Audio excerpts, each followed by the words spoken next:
প্রায় 4টা।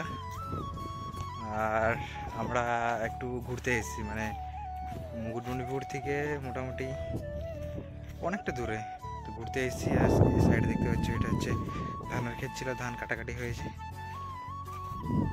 আর জল পুরো শুকিয়ে গেছে। আর আগে দিকে যাচ্ছি, এখানে দেখতে পাচ্ছ আমরা জলের সামনে চলে এসেছি। আর এখানে ঠান্ডাও গরমও হাওয়া দিচ্ছে, ঠান্ডা হাওয়া দিচ্ছে দুটোই। তো ফাইনালি আমরা এখন ঘোরাঘুরি করছি, আর আমার কাকু পেছনে আর আমি একটু ঘোরাঘুরি করছি। মানে বিকেলবেলা ওয়েদার পুরো মারাত্মক লেভেলের লাগছে। কী করি না করি যা কিছু করবো তো সব কিছু তোমাদের সামনে তুলে ধরবো, ঠিক আছে? তো ওটাই নৌকা আছে, এখানে নৌকাটা জলে ডুবিয়ে রেখেছি। আর মাছ ধরার জন্য এখানে একটা জাল, মানে যখন নৌকাটা মানে জল থেকে উঠিয়ে পড়ে মাছ ধরতে যায় তার আগে দুটো নৌকা আছে চলে, ওই জন্যে কত বড় জাল, অনেক বড় জাল। আর এখানে এখানে একটা নৌকো, এখানে একটা, দুটো নৌকো। আর বিকেলের ওয়েদারটা তো বিকেলের ভিউ সেই অবস্থান দেখতে পাচ্ছ। পেলাম ঝিনুক বলে, অনেক লোক দেখেছো, আবার অনেক লোক দেখেনি, দেখতে পাচ্ছ ঝিনুক।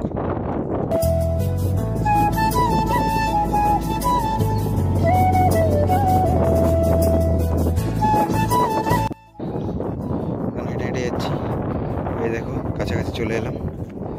এখান থেকে দেখো হাঁস পাখিগুলো উঠছে, জুম করে দেখাচ্ছে। এই দেখো হাঁস পাখিগুলো, প্রচুর হাঁস পাখি আছে, মানে বিভিন্ন ধরনের প্রজাতির হাঁস পাখি।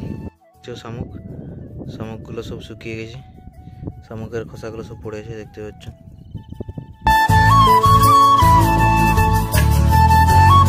মানে আবহাওয়াটা দেখতে পাচ্ছ তো সেই। আর আমি আর কাকু, আর ওইখানে আমরা বাইকগুলো দাঁড়িয়ে আছে। একটা ফ্ল্যামিঙ্গো নাকি, এই দেখো সারে সারে বসে আছে পুরো দেখতে। বিকেলবেলা তো 4টায় বাজছে, আর একটু এখন রোদ আছে, আর রোদ কমালে একটু ভালো হয়। আর ওইখানে দুটো বাচ্চা, ওইখানে দুটো বাচ্চা দেখো মাছ ধরছে। আর ভালো দেখা যাচ্ছে জায়গাটা, সবুজ, মানে সবুজ সবুজ দেখা যাচ্ছে গোটায়, দেখতে পাচ্ছ পুরো জায়গাটা মাঠতে দেখা যাচ্ছে।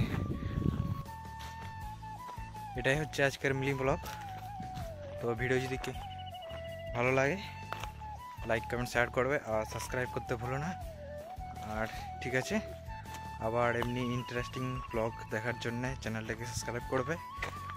আর ঠিক আছে, টাটা বাই বাই, আবার দেখা হবে তোমাদের সাথে আবার নেক্সট ব্লগে। তো বাই বাই।